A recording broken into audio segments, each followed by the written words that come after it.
भी था वो बुलडोजर इनजस्टिस था। आपने किसी भी अक्यूज के घर को किसी भी बात पे किसी पे भी इल्जाम लगा के घर तोड़ देते थे। अब सुप्रीम कोर्ट ने दिशा निर्देश पास किया है कि आपको नोटिस देना पड़ेगा, कम से कम 15 दिन का वक्त देना पड़ेगा। जो कंपाउंडेबल है प्रॉपर्टी का पार्ट उसे कंपाउंड किया जाएगा और अधिकारियों पे एक जिम्मेदारी डाल दी गई कि अगर कोई अधिकारी गलती कर रहा है, कानून तोड़ रहा है इससे रिलेटेड, तो उनकी पर्सनल जिम्मेदारी होगी। अगर उन्होंने कोई प्रॉपर्टी डिमोलिश की है, इलीगली डिमोलिश की है, तो उसको रेस्टिट्यूट करने की। ये अपने आप में एक बहुत बड़ा प्रावधान बना दिया है कोर्ट ने, क्योंकि अधिकारी भी अब एक बार सोचेंगे जब उनकी खुद की जिम्मेदारी, उनके खुद के जेब से पैसा जाएगा। जब किसी गरीब मजलूम या किसी माइनॉरिटी का या किसी का घर जब तोड़ देते थे तो वो उस पर ज्यादा सोचते नहीं थे।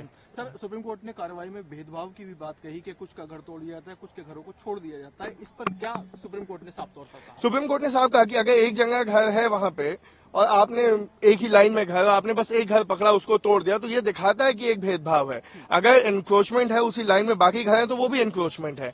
तो लॉजिकल यही है कि अगर आप स्टेट हैं, आप बायस नहीं हो सकते किसी के अगेंस्ट, आप पे जिम्मेदारी है कि आप आर्बिट्रेरी नहीं हो सकते, बायस नहीं हो सकते। तो उसके लिए उन्होंने कहा कि अगर एक घर है और आपसे वो तोड़ रहे तो वो दिखाएगा कि ये एक आपका बायस है, एक प्रेजुडिस है, एक पर्टिकुलर लोगों के या कम्युनिटी के खिलाफ। जिन लोगों के घर बिना नियमों का पालन किए तोड़े गए, क्या उनको कोई मुआवजा वगैरह देने का निर्देश भी अभी फिलहाल दिया गया है? मुआवजे का निर्देश भी दिया गया है। उसका सिस्टम क्या होगा वो हमें जजमेंट पढ़ के पता चलेगा। अभी प्रोनाउंसमेंट हुआ, अभी जजमेंट की कॉपी आएगी, हम उसका अध्ययन करेंगे और उसके उपरांत बताएंगे। सुप्रीम कोर्ट ने कहा राइट टू शेल्टर जो है वो मौलिक अधिकार है और क्या टिप्पणी इसको लेकर किया है? मौलिक देखिए, सुप्रीम कोर्ट ने यही कहा है कि राइट टू शेल्टर पूरी तरह मौलिक अधिकार है। Right to shelter right to life का हिस्सा है। और आप जब किसी का घर ऐसे तोड़ देते हो जाके, जो उसने जिंदगी लगा दी है बनाने में, तो आप उस मौलिक अधिकार की अवहेलना करते हो, उसके विपरीत कार्य करते हो। और इसलिए उसको रिकॉग्नाइज किया है फिर से, जो कि पहले भी रिकॉग्नाइज्ड राइट है, उसको फिर से रिआइट्रेट किया है कि राइट टू शेल्टर जो है वो एक मौलिक अधिकार है। सुप्रीम कोर्ट ने कहा किसी भी सरकारी अधिकारी को मनमानी तरीके से बुलडोजर चलाने के लिए जो है वो बख्शा नहीं जा सकता है।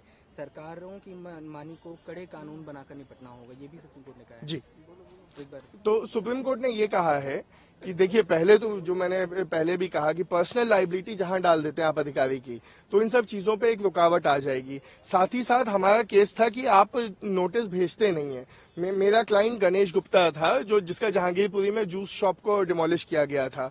उसमें जो नोटिस स्टेट ने लगाया था अपने काउंटर एफिडेविट में, वो नोटिस हमारी दुकान का है ही नहीं, हमारा नाम भी नहीं है उस पर।